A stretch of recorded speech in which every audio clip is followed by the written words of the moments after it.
Baik, bismillahirrahmanirrahim. Assalamualaikum warahmatullahi wabarakatuh. Selamat pagi, salam sejahtera untuk kita sekalian. Apa kabar Bapak Ibu, teman-teman semua, dimanapun Anda berada. Salam sehat selalu ya. Semoga kita semua diberikan perlindungan oleh Tuhan Yang Maha Kuasa. Amin ya rabbal alamin. Baik Ibu dan Bapak, kita pada kali ini masih membahas mengenai masalah sertifikasi guru ya. Baik, langsung saja ya. Nah, baik Bapak Ibu, informasi yang kita dapatkan bahwa jumlah sasaran calon peserta PPG dalam jabatan tahun 2022 ini adalah per provinsi demikian ya Bapak Ibu. Jumlah totalnya sekitar 732.537 ya, tertutup di sini. Ini masing-masing provinsi rata-rata ada yang dapat 20.000, 5.000. Ya, yang paling besar itu di Jawa Barat ya. Baik, lanjut Bapak Ibu. Nah, ini Bapak Ibu sasaran calon peserta ya untuk tahun ini berdasarkan status kepegawaian.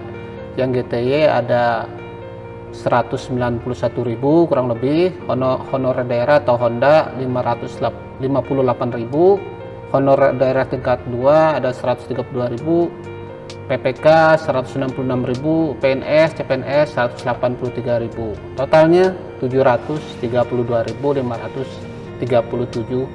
orang ya. Ini adalah sasaran calon peserta atau klasifikasinya berdasarkan status kepegawaian.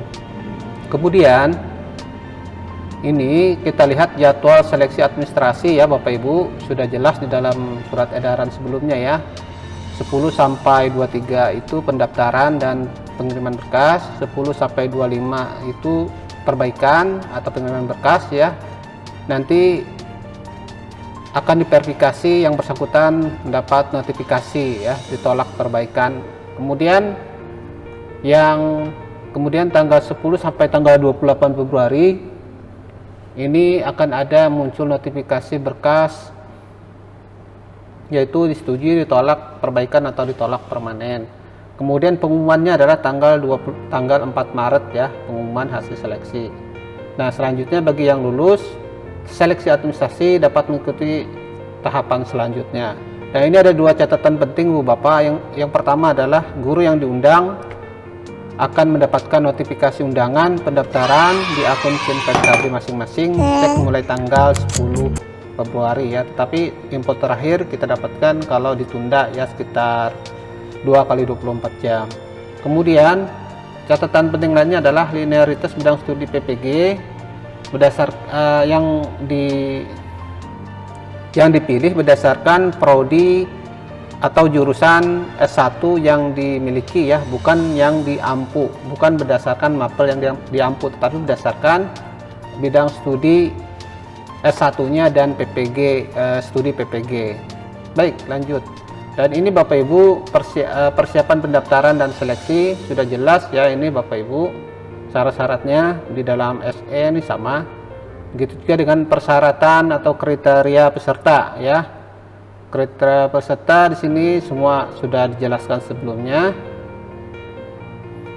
Dan ini untuk sehat jasmani dan rohani dari dokter puskesmas atau rumah sakit boleh, bebas narkoba atau nafja, berkelakuan baik, ini dikumpulkan nanti saat lapor diri di LPTK. Baik, lanjut.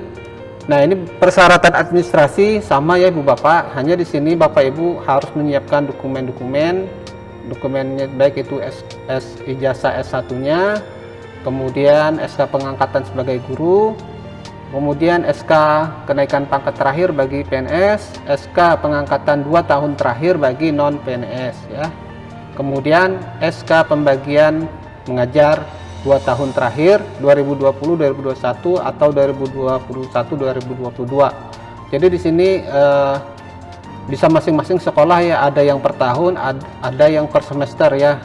Tetapi ini harus keduanya ya, 2020 atau 2021 atau 2022. Kemudian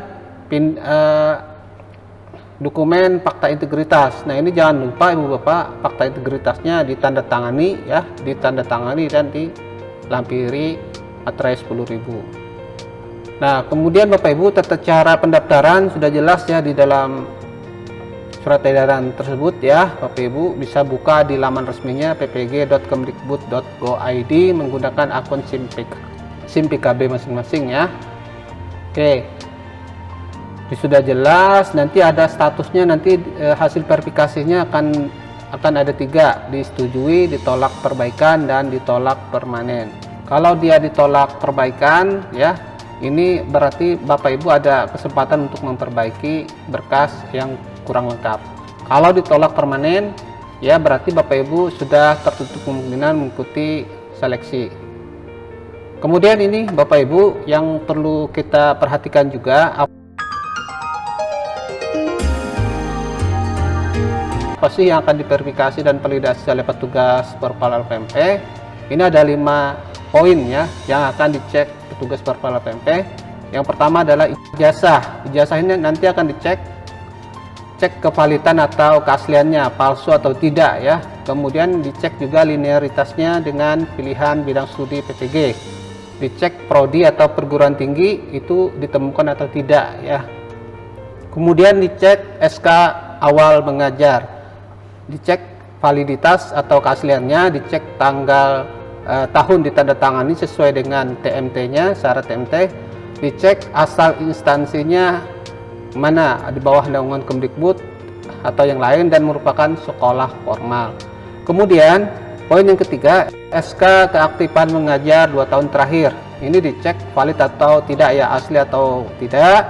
Kemudian dicek status kepegawaiannya, dicek tahun penerbitannya, dan dicek asal instansinya, sekolah mana ya. Kemudian yang keempat, SK pembagian tugas mengajar 2 tahun terakhir. SK pembagian tugas mengajar ya. Cek kevalidannya juga, cek tahun penerbitannya, cek asal instansi yang mengeluarkannya, apakah di bawah Kemdikbud atau tidak. Kemudian dicek pembagian tugas mengajarnya. Kemudian yang terakhir yaitu cek fakta integritas, dicek materinya ada tidak atau tidak ada, cek tanda tangannya yang bersangkutan ada atau tidak ada, kemudian cek isian formatnya sesuai ketentuan atau tidak. Nah, bagi guru yang menyatakan lolos administrasi, yaitu yang memiliki status Perpal disetujui. Baik Ibu Bapak, kita lewati ini ya Ibu Bapak. Nah, kita harus memilih bidang studi PPG. Itu boleh ya sebenarnya jenjang lintas jenjang. Misalkan kita mengajar di SD, mengajar di SMP misalkan matematika, IPA, IPS ke jenjang SMA atau sebaliknya ya.